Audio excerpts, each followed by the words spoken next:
সংস্কৃতি মন্ত্রণালয়ের উপদেষ্টা ওনাকে নির্দেশ দিয়েছেন। আমি বলছি আমরা তো আপনাকে লিখিতভাবে আবেদন করে এটা নিয়েছি, আপনি দয়া করে আমাকে এটা লিখিত দেন। উনি বললেন যে এগুলো আমরা আপনার সাথে বিষয় নিয়ে আমরা কোনো কথা বলবো না। দ্য রিমান্ড 30 ডিসেম্বরে সেন্সর বোর্ড দেখেছে এবং অবধি পর্যন্ত আমরা এই সেন্সর বোর্ড থেকে কোনো তাদের নির্দেশনামূলক লিখিত বক্তব্য পাইনি, কোনো নির্দেশনা পাইনি। এর পরবর্তীতে আমাদের ছবির প্রডিউসার রেড পোস্ট কর্তৃক একটি আলোচনা সভা, মুক্ত আলোচনা সভা এবং ছবির অংশবিশেষ 2 পর্যায়ে দেখানোর সিদ্ধান্ত নিয়েছে। এটা কাইন্ড অফ ট্রেইলার, টিজার, ছবির পোস্টার এবং ছবিটা কি উদ্দেশ্যে বানানো হয়েছে এগুলো। তো সেন্সর বোর্ডের কোন নীতিমালায় এটা দেখানো যাবে না সেন্সর বোর্ড সার্টিফিকেট পাওয়ার আগ পর্যন্ত, এটা আমি জানি না। আপনারা যে প্রশ্নটা আমাকে করবেন সেই প্রশ্নটা আমি আপনাদেরকে উত্তর দিয়ে দিচ্ছি। এখানে বলা হয়নি যে দ্য রিমান্ডের ছবি পুরোপুরি দেখানো হবে। আপনারা যারা বিনোদন মিডিয়ার সঙ্গে কাজ করেন আপনারা জানেন একটি ছবি হলে যাওয়ার আগে আমরা ছবির অংশ বিশেষ, ছবির গান, ছবির ট্রেজার, ছবির ট্রেইলার আপনাদেরকে নিয়ে বসে আমরা দেখাই, ছবি যাতে করে গণমানুষের কাছে পৌঁছে। এরকমই একটি অনুষ্ঠান এখানে করার উদ্যোগ নেওয়া হয়েছে, কিন্তু আজকে এই প্রোগ্রামটি করতে দেওয়া হয়নি। ওকে ফাইন, তাহলে আমরা আলোচনা সভা করতাম, সেটাও আমাদেরকে করতে দেওয়া হয়নি।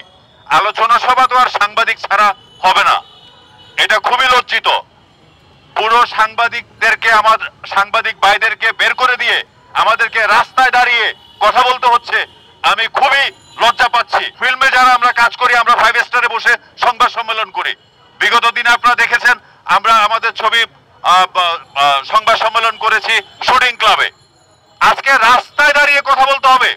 আমরা এই ছবি নিয়ে আপনাদের সঙ্গে কথা বলবো, খুব শীঘ্রই কথা বলবো। সেটা ডেফিনেটলি কোনো একটা 5 স্টার হোটেলে আমরা বসে এই রেড পোস্ট নিয়ে আবার আপনাদের সঙ্গে কথা বলবো। আজকে আপনারা যারা এসেছেন আন্তরিকভাবে দুঃখিত। ডিটেল আমরা আরেকটা সংবাদ সম্মেলন করে আপনাদের সঙ্গে কথা বলবো। ধন্যবাদ। অল্প কথাই সেরে দিব। আমার লাইফে আপনারা এখানে যারা সাংবাদিক আছেন আমাকে চেনেন, আমি লম্বা সময় ধরে ফিল্মে অভিনয় করছি। এই রিমান্ড হচ্ছে আমার জীবনের একটা অন্যতম ছবি। আপনারা এই যে রাস্তায় বসে আমাদের সঙ্গে কথা বলছেন, এটা আসলেই লজ্জাজনক। আমার দেশের গল্প, গুলশানে যে অ্যাটাক হয়েছিল সেই গল্প বাংলাদেশে রিলিজ হয় নাই, কিন্তু ইন্ডিয়াতে ওই ছবি বানিয়ে রিলিজ হয়ে গেছে। আমরা ছবি করি সমাজ পরিবর্তনের জন্যে, অন্য কোনো কারণ আমাদের নাই।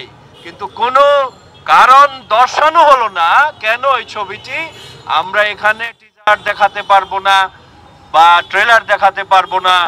ওনারা সমস্ত কিছু কাগজপত্র, ভাড়া টাড়া যা আছে সব কিছু নিয়ম মাফিক করেছে। কিন্তু যে কাজটা আজকে করলো বেলা 1টার সময়, আমার ডিরেক্টরকে বললো যে এই অনুষ্ঠান এখানে করা যাবে না, এটা অন্যায়। এটা আপনারা বলবেন, আপনারা সবার কাছে বলবেন, আর এই ছবির জন্য দোয়া করবেন। রিমান্ড বাংলাদেশের গল্প, বাংলাদেশে জুলাই আগস্টে যা ঘটেছে তার গল্প, কারণ নাম ওখানে উল্লেখ করা হয় নাই। আমরা কষ্ট করেছি দিন রাত। আমার ডেঙ্গু হয়েছিল, 104 ডিগ্রি জ্বর ছিল, সেই জ্বর নিয়েও আমি শুটিং করেছি। রিমান্ড আমরা খুব শীঘ্রই ক্লিপিংস আপনারা নিশ্চয়ই পাবেন এবং তখন বুঝবেন এটি কেন তারা ভয় পেয়েছেন। এটি তো জুলাই আন্দোলনের স্পিরিটের ছবি, এটি তো ফ্যাসিস্টের নগ্ন চেহারাকে উন্মোচনের একটি চলচ্চিত্রের ভাষার ছবি।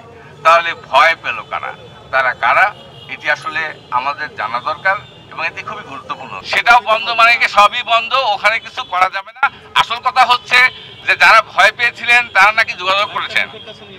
এখন এই অবস্থায় আপনারা বিষয়গুলোর দিকে একটু আপনারা নজরদারি করেন, নিশ্চয়ই জানতে পারবেন আসলে ছবিতে আছে কি, আপনি কেন ভয় পেলেন। আর আমরা এখানে আপনাদের সাথে কথা বলতে চেয়েছি ভেতরে, সেটাও আমাদেরকে বলেছেন এখানে কথা বলা যাবে না, আপনার সাংবাদিকের সঙ্গে গেটের বাইরে গিয়ে রাস্তায় গিয়ে কথা বলেন। This is the reality. তো অবস্থান কিছু না, আমরা তো চলচ্চিত্র নির্মাণ করি, আমরা জিনিসটাকে আনুষ্ঠানিকভাবে আপনাদের সামনে প্রেজেন্ট করতে চেয়েছি, সুধীযন্ত্রের সামনে প্রেজেন্ট করতে চেয়েছি।